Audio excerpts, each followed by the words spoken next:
Welcome everybody. I am Sanjay Kadam. In this lecture, we will study about pituitary gland, its morphology and other details. Okay friends, then come to the point. As we know, pituitary gland is a master endocrine gland which was previously considered, but now it is called the coordinator of endocrine orchestra. Why? Because previously it is considered that pituitary controls all other glands, but it become clear that hypothalamus controls pituitary and then pituitary controls other glands or other organs. That is why hypothalamus is a master of pituitary gland and pituitary gland is a executive officer of hypothalamus. Means today we can say that pituitary coordinates other glands under the control of hypothalamus. Okay, now we will study about hypophysis. Hypophysis is the another name of pituitary gland, or it is also called hypophyseal cerebri.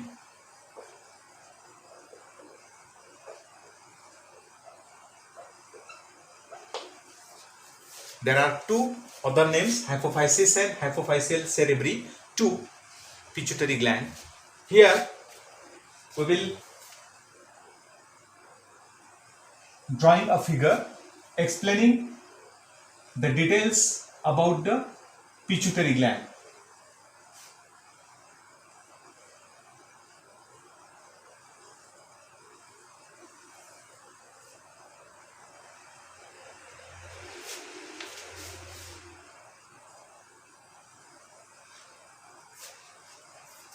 Okay. Now this is our head region. Here there is a brain, and as we know, pituitary located below brain, means below diencephalon of brain or hypothalamus of brain. Here is the diencephalon.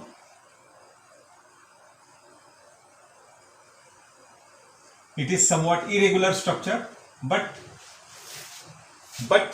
for our convenience we draw it simply. Suppose this one is the diencephalon, have two parts, upper reduced part is called epithalamus,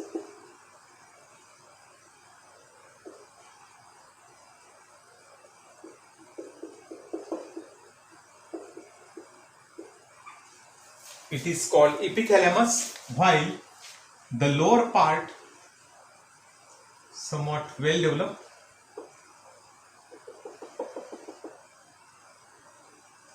that is called hypothalamus.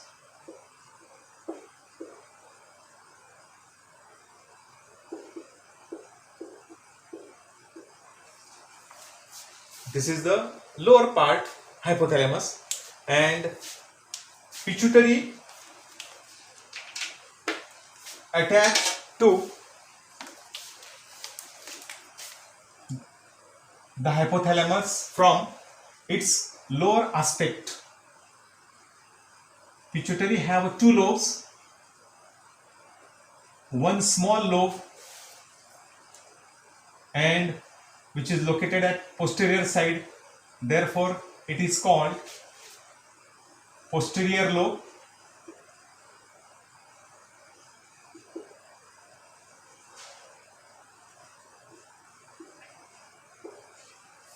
and the another one which is larger is called anterior lobe.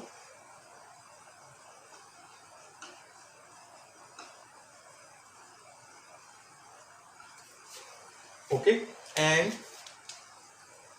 small reduced non-functional, small reduced non-functional cleft is there, that is called, reduced part is there, that is called intermediate lobe or pars intermedia. Okay, it is a cleft called pars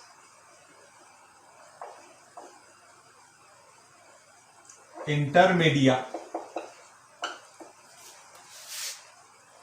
Okay, anterior lobe is much larger, means 3/4 part of pituitary occupied by anterior lobe and 1/4 part of the pituitary occupied by the posterior lobe. Anterior lobe is adenohypophysis, it is secretory, while posterior part is neurohypophysis, it is somewhat non-secretory. It is storage part where the hormones of hypothalamus are stored and then released. Okay, now this is the pituitary, and from this side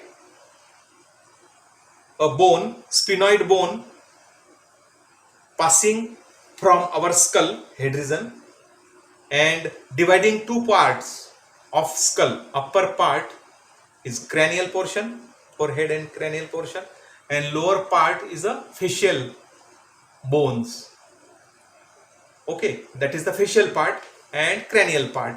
Facial part have facial bones, while cranial part have cranial bones or cranial plates.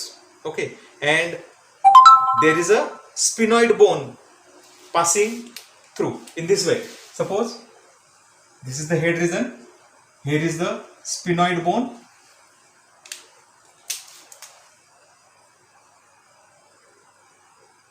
passing through skull and have a little depression, that is called sella turcica, or it is also called Turkish sella. Means our skull have a sphenoid bone and which have a small depression, sella turcica. Here there is a sella turcica or Turkish sella, like this.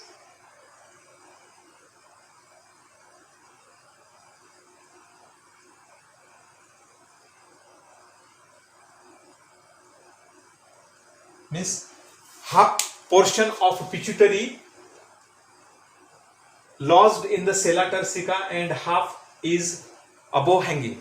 Okay, in this way it is not covered by sella turcica, it is just above that depression, and only the posterior lobe attached to hypothalamus by its small stalk-like portion, that is called infundibulum.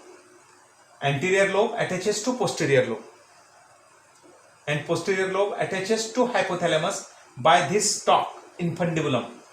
Okay, in this way it is the bilobed gland, have a anterior and posterior lobes located inside the sella turcica of sphenoid bone. Okay, now come to these points one by one. First, about pituitary gland is purely endocrine gland, means it secretes hormones, number of hormones which controls and coordinates different body functions. We will learn about all the pituitary hormones in next lectures. Okay, then pituitary gland is bilobed and small gland. It has two lobes, anterior and posterior lobe, that is why called bilobed gland.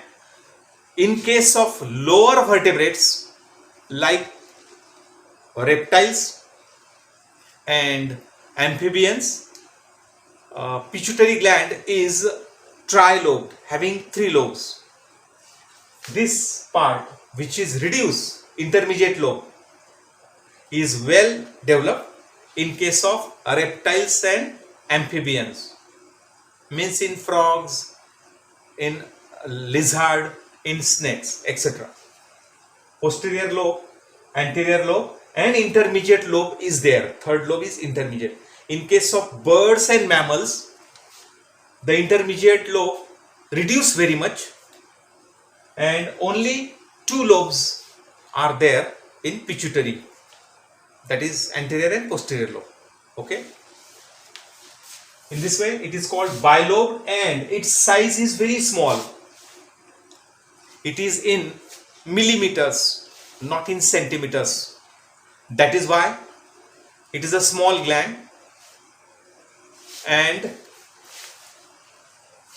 its dimensions are here.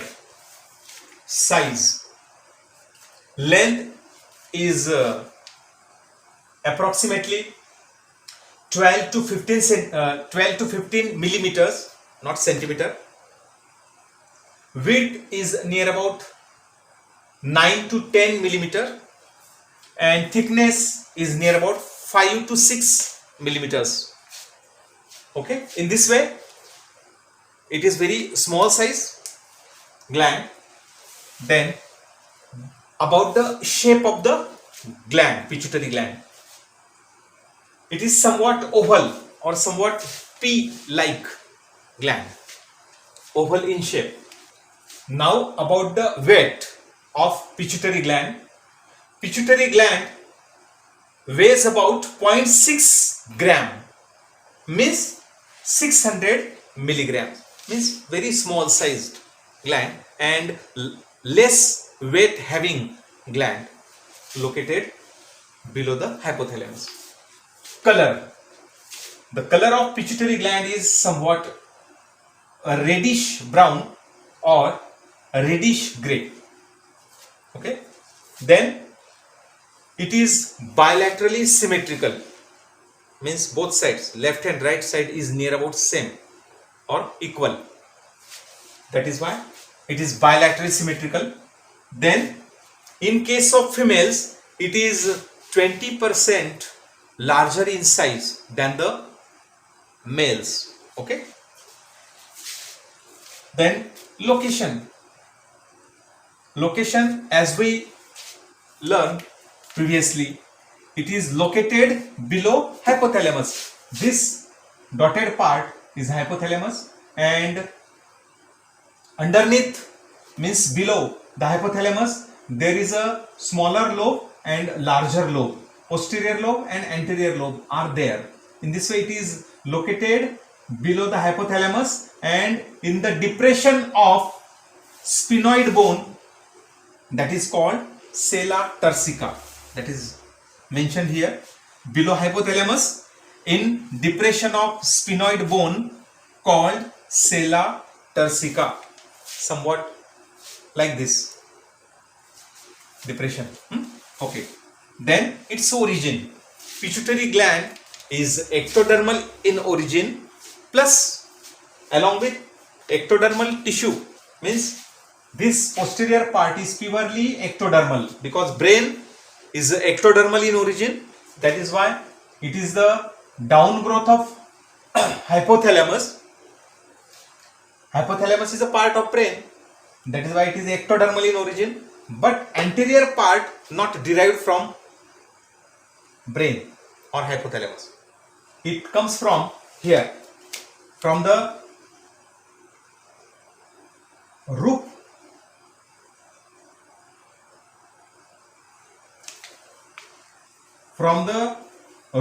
cells.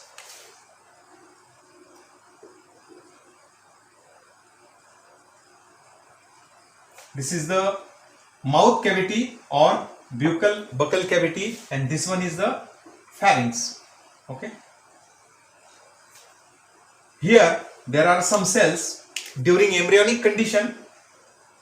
At the early stage of embryo, some cells of buccal cavity and pharynx, from the roof of buccal cavity and pharynx, some cells detached like this, and they forming a pouch. This pouch of cell means mass of cell is first of all mentioned by Rathke's or Rathke's, hence called Rathke's pouch,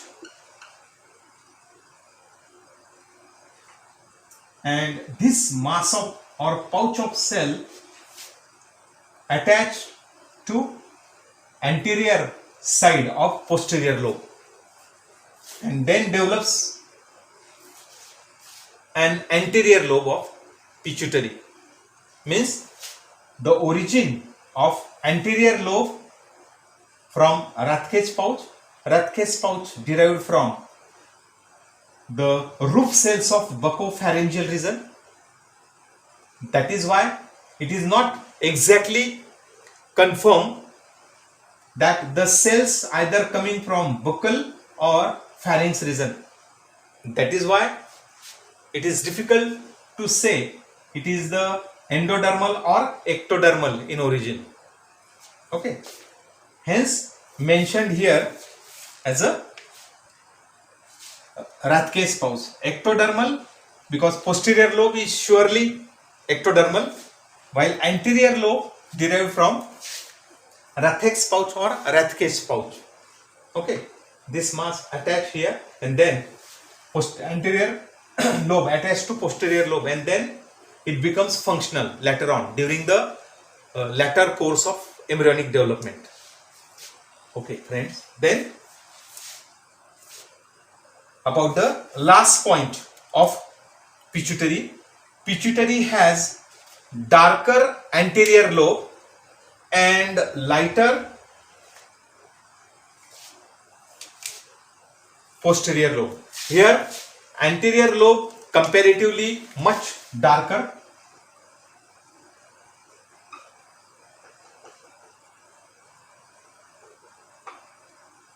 and it contains many scattered epithelioid secretory cells.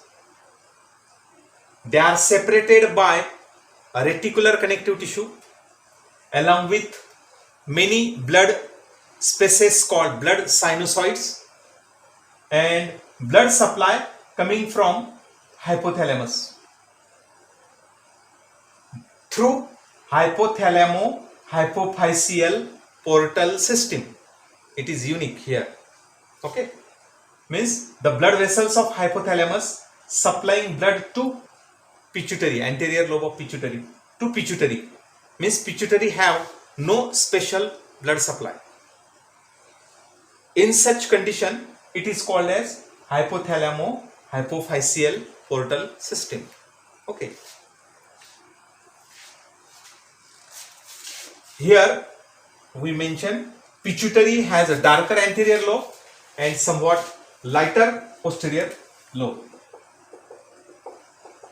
and the colors distinguishing them, anterior and posterior lobe. Okay, and in this way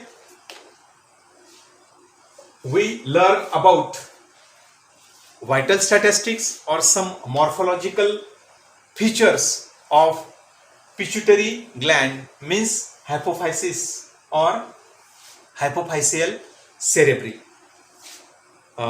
In our next lecture we will study about the histology, the section of adenohypophysis anterior lobe and the section of neurohypophysis posterior lobe, and other aspects of pituitary gland. Okay friend, thanks.